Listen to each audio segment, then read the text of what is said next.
egg. Huh? What? Somebody already opened that. What?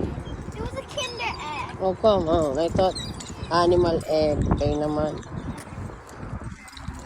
I thought a dragon egg. One time, Hmm. me and James were walking and riding our bikes in the park. And we went far away, and then we were looking for oysters to get pearls. Uh-huh. And then we found this lady